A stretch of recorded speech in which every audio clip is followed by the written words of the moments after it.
Salam. Hemişelik bir taraflığımızın 30 yıllığı kutlu olsun. Odasını anlatken bir taraftan ben kutlu oldum ben. Bütün kutlu oldum. Salam. Salam. Hemişelik bir taraflığımızın 30 yıllığı bilen kutlayan. Sağ olun.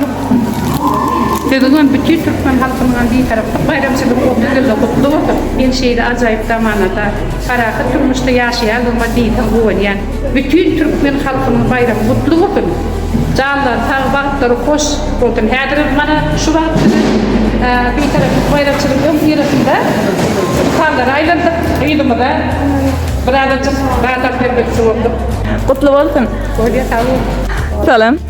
Hemişelik bir taraflığımızın 30 yıllığı bilen kutlayan. Rahmat azizlerim. Men hammalaringizni yurtdoshlarimni 30 yillik bayramlaringiz bilan qutlayman.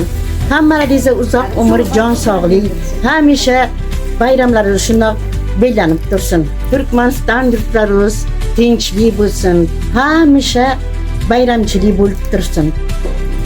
Здравствуйте. Здравствуйте. Я поздравляю вас с 30-летием нейтралитета Туркменистана.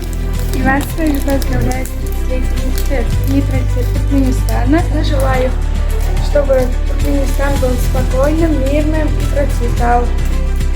И также поздравляю всех жителей Туркменистана. Еще раз поздравляю. Спасибо вам взаимно.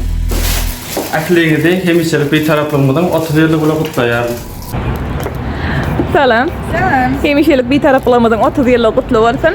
Sağ olun. Sizin bir tarafımızın 30 yılı kutlu olsun. Koy yurdumuz, paraga, kalsuda olsun. Saçaklarımızda şeyle odun, tortlarıyla bezelip dursun. Salam. Hemişelik bir taraflık bayramınız bilen kutlayan. Sağ olun. Sağ olun. Sizin bir taraflık bayramınızı kutlayan yurdumuz asuda olsun. Suyunlu olsun.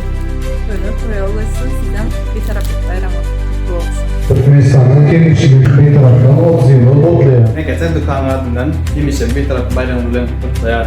Taçaklama doğru olsun. Gel buraya ne geçen dükkanı haridu olsun. Bayramımız kutlu olsun.